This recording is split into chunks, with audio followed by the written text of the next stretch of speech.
Customer ఏజ్ని బట్టి designing ఎలా చేయాలో అయితే మీకు వీడియో టు వీడియో చూపిస్తున్నాను కదా. సో ఇప్పుడు మరొక బ్లౌజ్ని అయితే మీకు కస్టమైజేషన్ చూపిస్తాను. సో మన దగ్గరికి కస్టమర్ అయితే తన పాప ఓనీల్ ఫంక్షన్ కోసం వచ్చారండి. సో ఓనీల్ ఫంక్షన్ కోసం తను ఈ శారీ అయితే పాపకి తీసుకొచ్చారు.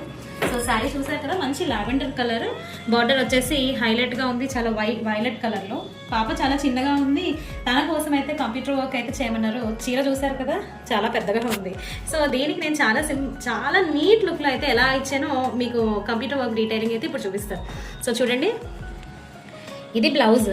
సో ఇందులో అయితే మనకి బార్డర్లో చూసారు కదా, నెమలి థీమ్లా ఉంది. సో మరీ పూర్తిగా నెమల్ని ఎలివేట్ చేస్తూ వెళ్ళినా సరే కొంచెం హెవీ లుక్ అవుతుంది. ఆ హెవీ లుక్లో కూడా డీటెయిలింగ్ క్లియర్గా తెలియకుండా చేయాలి అని అయితే నేను ఇలా చేయించాను.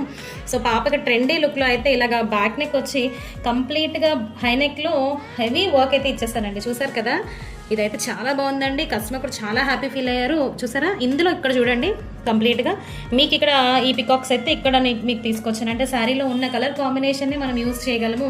సో శారీలో silver and light lavender shade అయితే వచ్చింది. సో దీనికి ఇంకొంచెం హైలైటింగ్ పార్ట్ ఏంటంటే స్లీవ్స్. బ్లౌజ్ పీస్ వచ్చేసి నేను కస్టమర్కి ఆల్రెడీ శారీలో ఉన్న పీసే తీసానండి. శారీలో ఆల్రెడీ బార్డర్ వస్తుంది కదా. సో తన హ్యాండ్ వచ్చేసి 10.5 ఇంచ్ ఉంది. సో కంప్లీట్గా షోల్డర్ పార్ట్ నుంచి ఫాల్ అయ్యేదంతా కూడా నేను హెవీ ఫిల్లింగ్ అయితే ఇచ్చేసాను. సో ఇదంతా చూస్తే చాలా చక్కగా కస్టమర్ వేర్ చేసుకున్న తర్వాత అయితే చాలా హ్యాపీ ఫీల్ అయ్యారు. నాకు ఇక్కడ ట్రైల్ కూడా చూపించారు. ఫ్రంట్ పార్ట్ వచ్చేసి కంప్లీట్గా హెవీ ఫిల్లింగ్ వచ్చేసింది. సో ప్రిన్సెస్ కట్లో బ్లౌజ్ని అయితే ఇలా డిజైన్ చేసాం. చూసారు కదండి, పాప చాలా చిన్న ఏజ్, బట్ కట్టుకుంటే చాలా ట్రెండీ లుక్లోకి అయితే తీసుకొచ్చేసాం. సో ఇంకెందుకు ఆలస్యం, మీకు కూడా ఇలాంటి ట్రెండీ వర్క్స్ కావాలంటే మన శ్రీస్ ఫ్యాషన్ హౌస్ని విజిట్ చేయండి.